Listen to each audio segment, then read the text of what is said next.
नमस्कार, स्वागत है आपका हमारे फिनिक्स एकेडमी के यूट्यूब चैनल पर। दोस्तों, आज है 1 मई 2020 और 1 मई 2020 से करंट अफेयर्स के जितने भी इंपॉर्टेंट क्वेश्चन बन सकते हैं सारे इस वीडियो में डिस्कस करने वाला हूं। दोस्तों, हर वीडियो से रिलेटेड इंपॉर्टेंट फैक्ट के बारे में भी बताऊंगा, तो पूरा वीडियो बहुत ही ध्यान से देखिए, क्योंकि लास्ट में आपसे एक क्वेश्चन भी पूछूंगा जिसका आंसर आपको कमेंट बॉक्स में बताना है। दोस्तों, इस वीडियो की PDF फाइल प्राप्त करने के लिए आप हमारे टेलीग्राम चैनल से जुड़ सकते हैं और वहां से अन्य प्रकार की PDF डाउनलोड कर सकते हैं। दोस्तों, अभी तक आपने हमारा चैनल सब्सक्राइब नहीं किया है तो फटाफट करके चैनल को सब्सक्राइब कर लीजिए और बेल आइकन दबाना बिल्कुल भी ना भूलें।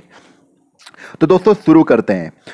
जैसा कि आप जानते हैं, आज की मोस्ट इंपॉर्टेंट करंट अफेयर्स करने से पहले कल का रिवीजन कर लेते हैं। तो दोस्तों, कल का पहला क्वेश्चन आपके सामने आ चुका है। हाल ही में अंतर्राष्ट्रीय नृत्य दिवस कब मनाया गया? तो आपको याद रखना है, अंतर्राष्ट्रीय नृत्य दिवस मनाया जाता है 29 अप्रैल को। दोस्तों, क्वेश्चन नंबर दूसरा, हुडको के नए अध्यक्ष और प्रबंध निदेशक कौन नियुक्त हुए हैं? तो दोस्तों, याद रखना है, शिवदास मीणा जी हुडको के नए अध्यक्ष और प्रबंध निदेशक नियुक्त हुए हैं। दोस्तों, क्वेश्चन नंबर 3 आपके सामने आ चुका है। हाल ही में बॉलीवुड अभिनेता इरफान खान का निधन हुआ, उन्हें पद्मश्री पुरस्कार कब सम्मानित किया गया था? तो दोस्तों, याद रखिए, पद्मश्री पुरस्कार से सम्मानित किया गया है उन्हें 2011 में। अगला क्वेश्चन है, जगन्नाथ विद्या दिवेना योजना का शुभारंभ किस राज्य ने किया? तो दोस्तों, आपको याद रखना है, आंध्र प्रदेश राज्य ने जगन्नाथ विद्या दिवेना योजना का शुभारंभ किया है। दोस्तों, अगला क्वेश्चन है, क्वेश्चन नंबर 5, कम लागत वाले वेंटिलेटर का उत्पादन किस ऑटोमोबाइल कंपनी ने शुरू किया है? तो दोस्तों, आपको याद रखना है, मारुति सुजुकी ऑटोमोबाइल कंपनी ने कम लागत वाले वेंटिलेटर का उत्पादन शुरू किया है। दोस्तों, क्वेश्चन नंबर 6 है, axis bank max life insurance में कितने प्रतिशत हिस्सेदारी खरीदने का फैसला लिया है? तो दोस्तों, आपको याद रखना है, 29% की हिस्सेदारी खरीदने का फैसला लिया है। दोस्तों, क्वेश्चन नंबर 7 आपके सामने आ चुका है, एक्सेस टू कोविड-19 टूल्स एक्सीलेटर पहल किसने लॉन्च की है? तो दोस्तों, याद रखिए, एक्सेस टू कोविड-19 टूल एक्सीलेटर पहल G20 ने लॉन्च की है। अगला क्वेश्चन है, क्वेश्चन नंबर 8, विश्व मुक्केबाजी चैंपियनशिप 2021 की मेजबानी भारत से छीनकर किसे सौंपी गई है? तो आपको याद रखना है, सर्बिया को सौंपी गई है। किसे सौंपी गई है? तो सर्बिया को सौंपी गई है। दोस्तों, क्वेश्चन नंबर 9, पीटरबर्ग जलवायु संवाद के 11वें सत्र में भारत का प्रतिनिधित्व किसने किया है? तो दोस्तों, याद रखिए, पीटरबर्ग जलवायु संवाद के 11वें सत्र में भारत का प्रतिनिधित्व प्रकाश जावड़ेकर साहब ने किया है। क्वेश्चन नंबर 10 आपके सामने आ चुका है, भारत सरकार ने कोविड-19 महामारी से निपटने के अपने प्रयासों को बढ़ाने के लिए एशियाई विकास बैंक यानी कि ADB के साथ कितने बिलियन डॉलर के ऋण समझौते पर हस्ताक्षर किए हैं? तो आपको याद रखना है, ADB के साथ 1.5 बिलियन डॉलर के समझौते पर हस्ताक्षर किए हैं। दोस्तों, क्वेश्चन नंबर 11 आपके सामने आ चुका है, उत्तरी ध्रुव में बना ओजोन छेद अब पूरी तरह से बंद हो गया है। इस ओजोन छेद की पहचान वैज्ञानिकों ने पहली बार कब की थी? तो आपको याद रखना है, मार्च 2020 में वैज्ञानिकों ने पहली बार पहचान की थी। तो दोस्तों, चलते हैं आज की मोस्ट करंट अफेयर्स की ओर। तो very very important current affairs है। तो पहला क्वेश्चन आपके सामने आ चुका है। पहला क्वेश्चन है, कतर में भारत के अगले राजदूत किसे नियुक्त किया गया है? तो दोस्तों, याद रखिए, कतर में भारत के अगले राजदूत दीपक मित्तल जी हैं। कौन है? दीपक मित्तल जी हैं कतर में भारत के अगले राजदूत। दोस्तों, इंपॉर्टेंट फैक्ट की बात करें तो दीपक मित्तल को कतर में भारत के अगले राजदूत के रूप में नियुक्त किया गया है। दोस्तों, दीपक मित्तल वर्तमान में विदेश मंत्रालय में संयुक्त सचिव हैं। वे 1992 बैच के भारतीय विदेश सेवा के अधिकारी P कुमारन का स्थान लेंगे। दोस्तों, वहीं दूसरी ओर पीयूष श्रीवास्तव बहरीन में भारत का अगला नियुक्त किया गया है। दोस्तों, पीयूष श्रीवास्तव 1986 के भारतीय विदेश सेवा के अधिकारी आलोक कुमार सिन्हा का स्थान लेंगे। दोस्तों, यहीं पर बात आई है कतर की, तो कतर की राजधानी आपको याद रखनी है, दोहा है। मुद्रा है कतरी रियाल। और दोस्तों, प्रधानमंत्री कौन है? शेख खालिद बिन खलीफा बिन अब्दुल अजीज अल थानी। प्रधानमंत्री कौन है? तो आपको याद रखना है शेख खालिद बिन खलीफा बिन अब्दुल अजीज अल थानी यहाँ के प्रधानमंत्री हैं। दोस्तों बात आई है बहरीन की, तो बहरीन की राजधानी मनामा है। मुद्रा यहाँ पर चलती है बहरीन दिनार। दोस्तों राजा कौन है? तो हमद बिन ईसा अल खलीफा। कौन है? तो राजा हैं, आपको याद रखना है। दोस्तों क्वेश्चन नंबर दूसरा आपके सामने आ चुका है। कोविड-19 डैशबोर्ड प्रकृति किसने विकसित किया है? तो दोस्तों आपको याद रखना है कोविड-19 डैशबोर्ड प्रकृति को आईआईटी दिल्ली ने लॉन्च किया है। दोस्तों इंपॉर्टेंट फैक्ट की बात करें तो आईआईटी दिल्ली की टीम ने वेब आधारित एक कोविड-19 डैशबोर्ड प्रकृति विकसित किया है। दोस्तों यह डैशबोर्ड भारत में कोविड-19 मामलों की राज्य और हर जिले के अनुसार आने वाले दिनों में वहां कोरोना संक्रमण की स्थिति की विस्तृत जानकारी देगा। दोस्तों यहीं पर बात आई है आईआईटी की, तो इसका फुल फॉर्म है इंडियन इंस्टीट्यूट ऑफ टेक्नोलॉजी, यानी कि भारतीय प्रौद्योगिकी संस्थान। दोस्तों 1961 में संसद ने सभी आईआईटी को राष्ट्रीय महत्व के संस्थान के रूप में घोषित किया था। तो आपको याद रखना है राष्ट्रीय महत्व के संस्थान के रूप में 1961 में संसद ने सभी आईआईटी को घोषित किया है। दोस्तों आईआईटी दिल्ली के निदेशक कौन है? तो आपको याद रखना है वी राम गोपाल राव आईआईटी दिल्ली के निदेशक हैं तथा आईआईटी दिल्ली की स्थापना 1961 में हुई। दोस्तों चलते हैं क्वेश्चन नंबर तीसरा आपके सामने आ चुका है। हाल ही में बॉलीवुड के स्टार अभिनेता ऋषि कपूर का निधन हुआ, उनकी पहली फिल्म कौन सी थी? तो दोस्तों इंपॉर्टेंट क्वेश्चन है, अभिनेता ऋषि कपूर जिनका निधन हो चुका है, उनकी पहली फिल्म कौन सी थी? तो मेरा नाम जोकर उनकी पहली फिल्म थी। दोस्तों इंपॉर्टेंट फैक्ट की बात करें तो राष्ट्रीय फिल्म पुरस्कार जीतने वाले बॉलीवुड स्टार अभिनेता ऋषि कपूर का निधन हो गया है। उनके फिल्मी करियर की शुरुआत 1970 की फिल्म मेरा नाम जोकर से एक बाल कलाकार के रूप में हुई थी, जिसके लिए उन्हें राष्ट्रीय फिल्म पुरस्कार भी दिया गया था। दोस्तों इसके अलावा वह पहली बार मुख्य अभिनेता के तौर पर सन 1973 की फिल्म बॉबी में नजर आए थे, जिसके लिए उन्हें फिल्म फेयर सर्वश्रेष्ठ अभिनेता पुरस्कार से भी सम्मानित किया गया था। चलते हैं क्वेश्चन नंबर 4 पर। तो क्वेश्चन नंबर 4 आपके सामने आ चुका है। लोक उद्यम चयन बोर्ड का अध्यक्ष किसे नियुक्त किया गया है? तो दोस्तों आपको याद रखना है लोक उद्यम चयन बोर्ड का अध्यक्ष चुना गया है राजीव कुमार जी को। किसे चुना गया है? राजीव कुमार जी को चुना गया है। दोस्तों इंपॉर्टेंट फैक्ट की बात करें तो पूर्व वित्त सचिव राजीव कुमार को 3 साल के कार्यकाल के लिए लोक उद्यम चयन बोर्ड यानी कि public enterprises selection board PESB का नया अध्यक्ष नियुक्त किया गया है। दोस्तों वह झारखंड कैडर के 1984 बैच के आईएएस अधिकारी हैं। उनकी नियुक्ति प्रधानमंत्री नरेंद्र मोदी की अध्यक्षता वाली कैबिनेट की नियुक्ति समिति द्वारा मंजूरी देने के बाद की गई है। दोस्तों वह कपिल देव त्रिपाठी का स्थान लेंगे, जिन्होंने हाल ही में राष्ट्रपति रामनाथ कोविंद के सचिव का पदभार संभाला है। इंपॉर्टेंट है, तो कपिल देव त्रिपाठी का स्थान ग्रहण करेंगे, जिन्होंने अभी अभी राष्ट्रपति रामनाथ कोविंद के सचिव का पदभार संभाला है। दोस्तों यहीं पर बात कर लेते हैं लोक उद्यम चयन बोर्ड की, यानी कि पीईएसबी। तो दोस्तों लोक उद्यम चयन बोर्ड एक उच्च स्तरीय निकाय जो कि सरकार को प्रबंधन और केंद्रीय सार्वजनिक क्षेत्रों के उद्यमों में सर्वोच्च पदों की नियुक्तियों के लिए परामर्श देता है। दोस्तों यूजर्स यहां रिक्तियों, संगठन के कार्यों, दिशा निर्देशों इत्यादि के बारे में जानकारी प्राप्त कर सकते हैं। तो चलते हैं अगले क्वेश्चन पर। तो अगला क्वेश्चन आपके सामने आ चुका है। Question number 5, America cricket team का कोच किसे नियुक्त किया गया है? Very important question. America cricket team का कोच नियुक्त किया गया है जे अरुण कुमार जी को। किसे नियुक्त किया गया है? तो आपको याद रखना है जे अरुण कुमार जी को अमेरिका क्रिकेट टीम का नया कोच नियुक्त किया गया है। दोस्तों इंपॉर्टेंट फैक्ट की बात करें तो कर्नाटक के पूर्व क्रिकेटर जे अरुण कुमार को यूएस की राष्ट्रीय टीम का मुख्य कोच बनाया गया है। वह अंतरिम कोच जेम्स पेमेंट का स्थान लेंगे। दोस्तों उन्होंने कई वर्षों तक कर्नाटक टीम के साथ काम किया और इंडियन प्रीमियर लीग में किंग्स 11 पंजाब के बल्लेबाजी कोच के रूप में भी सेवाएं दे चुके हैं या दी थी।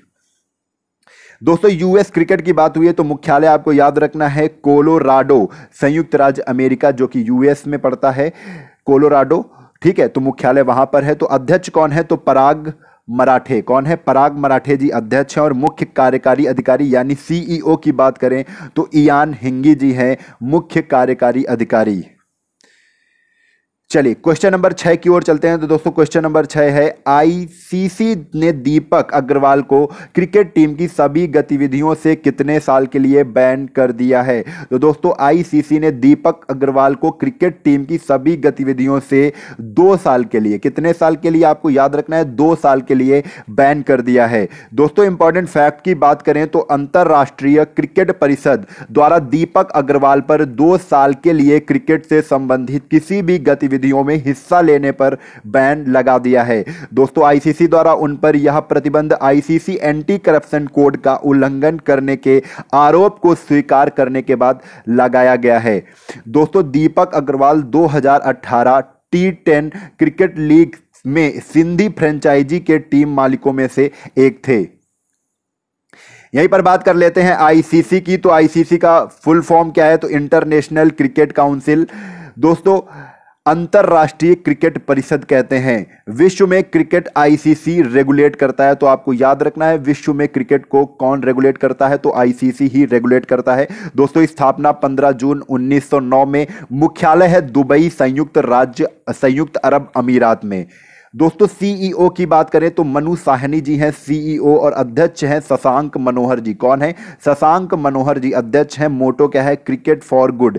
क्या है? क्रिकेट फॉर गुड इसका मोटो है या थीम है, आपको याद रखना है।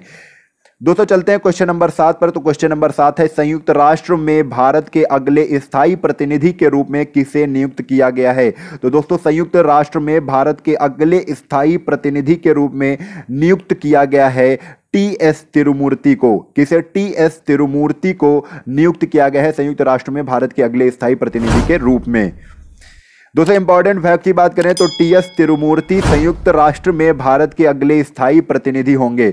दोस्तों केंद्र सरकार ने टीएस तिरुमूर्ति को संयुक्त राष्ट्र में भारत का अगला राजदूत अथवा स्थायी प्रतिनिधि नियुक्त करने की घोषणा की है। दोस्तों वह न्यूयॉर्क में संयुक्त राष्ट्र में भारत के स्थायी प्रतिनिधि के रूप में नियुक्त सैयद अकबरुद्दीन का स्थान लेंगे। तो याद रखिए सैयद अकबरुद्दीन का स्थान लेंगे। तो कौन लेंगे? तो टीएस तिरुमूर्ति लेंगे। दोस्तों बात आई है यूएन की। तो यूएन का फुल फॉर्म है यूनाइटेड नेशन यानी कि संयुक्त राष्ट्र। दोस्तों स्थापना आपको याद रखना है, वेरी इंपॉर्टेंट, 24 अक्टूबर 1945 को यूएन की स्थापना हुई। मुख्यालय पड़ता है न्यूयॉर्क यूएसए में। दोस्तों सदस्य देशों की बात करें तो सदस्य देश 193 हैं और 193वां देश कौन सा है? तो आपको याद रखना है दक्षिणी सूडान। दोस्तों यहां पर अध्यक्ष की बात करें तो अध्यक्ष हैं एंटोनियो गुटरेस। कौन है अध्यक्ष? तो आपको याद रखना है एंटोनियो गुटरेस जी अध्यक्ष हैं यूएन के। दोस्तों क्वेश्चन नंबर 8 आपके सामने आ चुका है। क्वेश्चन नंबर 8 है, पीएनबी हाउसिंग फाइनेंस लिमिटेड के एमडी और सीईओ किसे नियुक्त किया गया है? तो दोस्तों याद रखिए पीएनबी हाउसिंग फाइनेंस लिमिटेड के एमडी और सीईओ नीरज व्यास जी को किसे चुना गया है? तो आपको याद रखना है नीरज व्यास जी को नियुक्त किया गया है। दोस्तों इंपॉर्टेंट फैक्ट की बात करें तो नीरज व्यास को 8 महीने की अवधि के लिए पीएनबी हाउसिंग फाइनेंस लिमिटेड के अंतरिम प्रबंध निदेशक और मुख्य कार्यकारी अधिकारी के पद पर नियुक्त किया गया है। दोस्तों उनकी नियुक्ति संजय गुप्ता के स्थान पर, याद रखिए किसके स्थान पर? तो संजय गुप्ता के स्थान पर की गई है, जो वर्तमान में कंपनी के प्रबंध निदेशक और मुख्य कार्यकारी अधिकारी के रूप में सेवारत है। दोस्तों चलते हैं क्वेश्चन नंबर 9 पर। तो क्वेश्चन नंबर 9, मूडीज ने भारत की जीडीपी पूर्वानुमान को घटाकर कितना कर दिया है? वेरी इंपॉर्टेंट क्वेश्चन है। तो मूडीज ने भारत की जीडीपी पूर्वानुमान को घटाकर 0.2% यानी कि 0.2% कर दिया है। दोस्तों इंपॉर्टेंट फैक्ट की बात करें तो इंपॉर्टेंट फैक्ट है मूडीज इन्वेस्टर्स सर्विस ने मार्च में कैलेंडर वर्ष 2020 के लिए लगाए भारत के जीडीपी ग्रोथ अनुमान 2.5%। पहले बताया गया था मूडीज के द्वारा कि 2.5% ग्रोथ अनुमान है और उसको घटाकर अब 0.2% ग्रोथ का अनुमान लगाया है। दोस्तों साथ ही मूडीज ने 2021 में भारत की जीडीपी विकास दर कितनी बता दी है? तो आपको याद रखना है 6.2% रहने का अनुमान बताया है। तो दोस्तों जैसा कि आप जानते हैं मूडीज क्या है, तो मूडीज का मुख्यालय कहां पर है? तो आपको बता दूं न्यूयॉर्क, संयुक्त राष्ट्र अमेरिका यानी कि न्यूयॉर्क में है मूडीज का मुख्यालय। और अध्यक्ष और सीईओ की बात करें तो आपको याद रखना है रेमंड व्हाइट हेड मैकडैनियल जूनियर। कौन है? रेमंड व्हाइट हेड, मैकडेनियल और या जूनियर। दोस्तों चलते हैं क्वेश्चन नंबर 10 पर। तो क्वेश्चन नंबर 10 आपके सामने आ चुका है। महाराष्ट्र को ऊर्जा क्षेत्र में सहयोग के लिए किसने 346 मिलियन, कितने मिलियन, तो आपको याद रखना है किसने 346 मिलियन डॉलर के ऋण को मंजूरी दी है। तो आपको याद रखना है महाराष्ट्र को ऊर्जा क्षेत्र में सहयोग करने के लिए एडीबी ने, किसने, एडीबी ने 346 बिलियन डॉलर की ऋण को मंजूरी दी है। याद रखना है आप सभी को। दोस्तों इंपॉर्टेंट फैक्ट की बात करें तो एशियन डेवलपमेंट बैंक यानी कि एडीबी ने महाराष्ट्र के ग्रामीण क्षेत्रों में भरोसेमंद बिजली कनेक्शन प्रदान करने के लिए महाराष्ट्र राज्य सरकार को 346 मिलियन अमेरिकी डॉलर यानी कि लगभग 2616 करोड़ रुपए का ऋण देने की सहमति जताई है। दोस्तों यह ऋण महाराष्ट्र में नए ग्रिड से जुड़े ग्रामीण कृषि उपभोक्ताओं के लिए राज्य सरकार के उच्च वोल्टेज वितरण प्रणाली कार्यक्रम का समर्थन करेगा। दोस्तों बात आई है एडीबी की, तो एडीबी का फुल फॉर्म है एशियन डेवलपमेंट बैंक, जिसे हम कहते हैं एशियाई विकास बैंक। क्या कहते हैं? एशियाई विकास बैंक। स्थापना आप जान लें कि स्थापना 19 दिसंबर 1966 को हुई थी। मुख्यालय है इसका मनीला। कहाँ पर है? मनीला, जो कि पड़ता है फिलीपींस में। दोस्तों अध्यक्ष कौन है? तो अध्यक्ष आपको याद रखना है एडीबी की अध्यक्ष है मात्सुगु असाकावा। कौन है? मात्सुगु असाकावा जी हैं अध्यक्ष। और सदस्य देशों की बात करें तो 68 यानी कि 68 सदस्य देश हैं।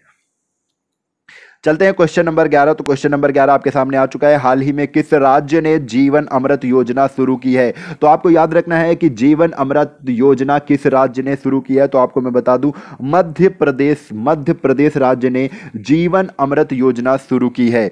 दोस्तों इंपॉर्टेंट फैक्ट की बात करें तो इंपॉर्टेंट फैक्ट है मध्य प्रदेश सरकार ने कोविड-19 महामारी से मुकाबले के लिए जरूरी इम्यूनिटी सिस्टम को बढ़ाने के लिए जीवन अमृत योजना शुरू की है।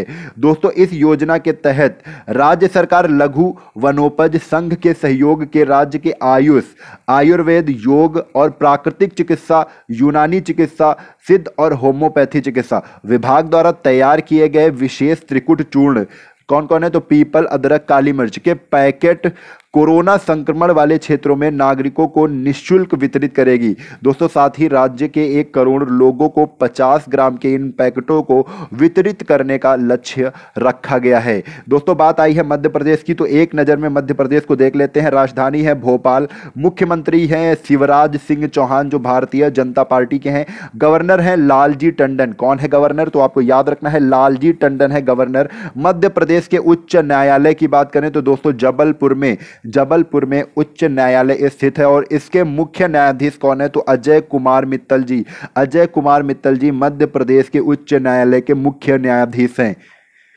दोस्तों मध्य प्रदेश के लोकसभा की सीटों की बात करें तो 29 हैं लोकसभा की सीटें मध्य प्रदेश में, राज्यसभा की सीटें हैं 11 और मध्य प्रदेश में विधानसभा की सीटों की बात करें तो 231 विधानसभा की सीटें हैं। दोस्तों मध्य प्रदेश को सोया प्रदेश भी कहते हैं, टाइगर स्टेट भी कहते हैं, घड़ियाल स्टेट भी कहते हैं। आपको याद रखना है सोया प्रदेश कौन सा है? तो मध्य प्रदेश। Tiger state Madhya Pradesh. घड़ियाल स्टेट कौन सा है? तो आपको आंसर लगाना है मध्य प्रदेश।